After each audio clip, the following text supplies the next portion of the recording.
Aklat ni Juan, chapter 7, Tagalog. Pagkatapos nito, nilibot ni Jesus ang Galilea. Iniwasan niyang pumunta sa Judea dahil gusto siyang patayin ng mga pinuno ng mga Hudyo roon. Nang malapit na ang pista ng mga Hudyo na tinatawag na pista ng pagtatayo ng mga kubo. Sinabi ng mga kapatid ni Jesus sa kanya, "Bakit hindi ka umalis dito at pumunta sa Judea para makita ng mga tagasunod mo ang mga ginagawa mo? Dahil walang taong gumagawa ng patago kung gusto niyang sumikat. Gumagawa ka na rin lang ng himala, ipakita mo na sa lahat." Sinabi ito ng mga kapatid ni Jesus dahil kahit sila ay hindi sumasampalataya sa Kanya. Kaya sinabi ni Jesus sa kanila, "Hindi pa ngayon ang panahon para sa akin, pero kayo, pwede niyong gawin kahit anong oras ang gusto niyo. Hindi sa inyo napupuot ang mga taong makamundo, ngunit sa akin sila napupuot, dahil inilalantad ko ang kasamaan nila. Kayo na lang ang pumunta sa pista. Hindi ako pupunta dahil hindi pa ito ang panahon ko." Pagkasabi niya nito, nagpaiwan siya sa Galilea. Pagkaalis ng mga kapatid ni Jesus papunta sa pista, pumunta rin si Jesus pero palihim. Doon sa pista, hinahanap siya ng mga pinuno ng mga Hudyo. "Nasaan na kaya siya?" tanong nila. Maraming bulong-bulungan ang mga tao tungkol kay Jesus. May nagsasabi, "Mabuti siyang tao." Sabi naman ng iba, "Hindi, niloloko lang niya ang mga tao." Pero walang nagsasalita tungkol sa kanya ng hayagan dahil sa takot sa mga pinuno ng mga Hudyo. Nang kalagitnaan na ng pista, pumunta si Jesus sa templo at nangaral. Namangha sa kanya ang mga pinuno ng mga Hudyo at sinabi nila, "Paano niya nalaman ang mga bagay na ito gayong hindi naman siya nakapag-aral?" Kaya sinabi ni Jesus sa kanila, "Hindi galing sa akin ang mga itinuturo ko, kundi sa nagsugo sa akin. Malalaman ng sinumang gustong sumunod sa kalooban ng Diyos kung ang itinuturo ko'y galing nga sa Diyos o sa akin lang. Ang nagtuturo ng mula sa sarili niyang karunungan ay naghahangad lang na papurihan siya. Ngunit ang naghahangad na papurihan ang nagsugo sa kanya ay tapat at hindi sinungaling. Hindi ba't ibinigay sa inyo ni Moises ang kautusan? Ngunit wala ni isa man sa inyo ang sumusunod sa kautusan. Dahil kung sinusunod niyo ang kautusan, bakit gusto niyo akong patayin?" Sumagot ang mga tao, "Sinasaniban ka na siguro ng masamang espiritu. Sino naman ang gustong pumatay sa iyo?" Sinabi sa kanila ni Jesus, "Nagtaka kayo dahil may pinagaling ako noong araw ng pamamahinga. Hindi ba't ibinigay sa inyo ni Moises ang utos tungkol sa pagtutuli? Hindi ito nagmula kay Moises, kundi sa mga nauna pang mga ninuno. At dahil dito, tinutuli niyo ang bata kahit sa araw ng pamamahinga. Ngayon, kung tinutuli niyo nga ang bata sa araw ng pamamahinga para hindi masuway ang utos ni Moises, bakit kayo nagagalit sa akin dahil pinagaling ko ang isang tao sa araw ng pamamahinga? Huwag kayong humusga ayon lang sa nakikita niyo, kundi humusga kayo ayon sa nararapat." Sinabi ng ilang taga-Jerusalem, "Hindi ba ito ang taong gustong patayin ng mga pinuno natin? Pero tignan niyo, lantaran siyang nangangaral at walang sinasabi ang mga pinuno laban sa kanya. Baka kinikilala na nilang siya ang Kristo. Pero alam natin kung saan siya nanggaling.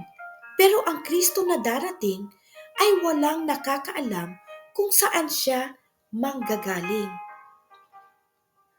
Habang nagtuturo si Jesus sa templo, sinabi niya ng malakas, "Totoo bang kilala niyo ako at kung saan ako nanggaling?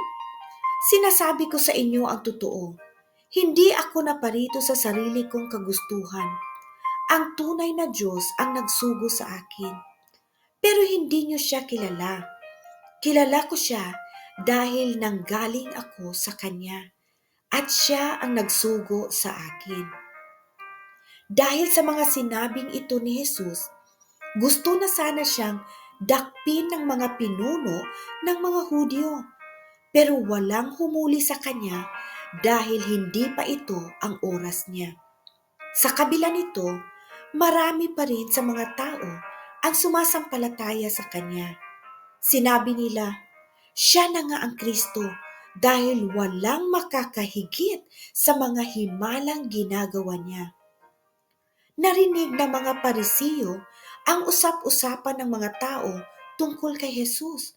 Kaya inutusan nila at ng mga namamahalang pari ang mga gwardya sa templo na dakpin si Jesus. Sinabi ni Jesus, "Sandali niyo na lang akong makakasama at pagkatapos nito'y babalik na ako sa nagsugo sa akin. Hahanapin niyo ako pero hindi niyo makikita dahil hindi kayo makakapunta sa pupuntahan ko."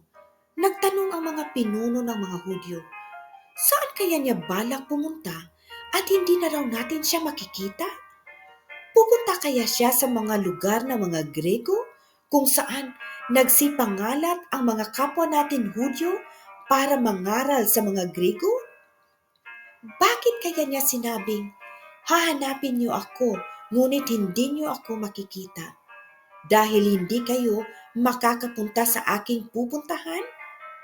Nang dumating ang huli at pinakamahalagang araw ng pista, tumayo si Jesus at sinabi ng malakas, "Ang sinumang nauuhaw at ay lumapit sa akin at uminom. Sapagkat sinasabi sa kasulatan, nadadaloy ang tubig na nagbibigay buhay mula sa puso ng sumasampalataya sa akin."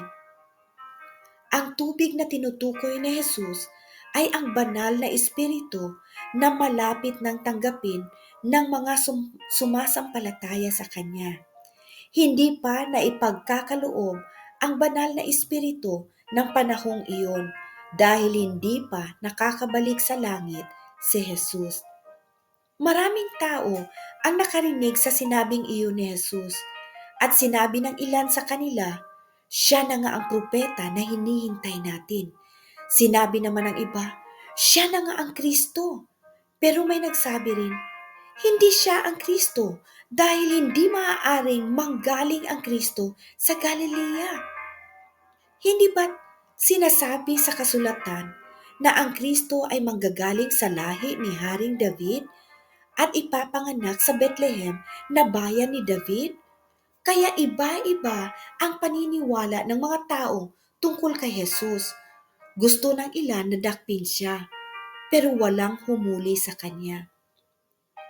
Bumalik ang mga gwardya ng templo sa mga namamahalang pari at mga Parisiyo na nag-utos sa kanila na dakpin si Jesus. Tinanong sila ng mga ito, "Bakit hindi niyo siya dinala rito?" Sumagot sila, "Ngayon lang po kami nakarinig ng katulad niyang magsalita." Sinabi ng mga Parisiyo, "Kung ganoon, pati kayo ay naloko na rin ng taong yan. May nakita na ba kayong mga pinuno o mga Parisiyong sumasampalataya sa kanya? Wala. Mga tao lang na walang alam sa kautusan ni Moises ang sumasampalataya sa kanya. Sumpain siya ng Diyos." Isa sa mga Parisiyong naroon ay si Nicodemos na minsang dumalaw kay Jesus. Sinabi niya sa mga kasamahan niya, "Hindi ba't labag sa kautusan natin na hatulan ang isang tao hanggat hindi siya nalilitis at inaalam kung ano ang ginagawa niya?" Sumagot sila kay Nicodemos, "Taga Galilea ka rin ba? Magsaliksik ka sa kasulatan at makikita mong walang propetang nanggagaling sa Galilea. Pagkatapos nito, nag-uwian na silang lahat. To God be the glory and honor and praise. Amen. God bless you po sa lahat.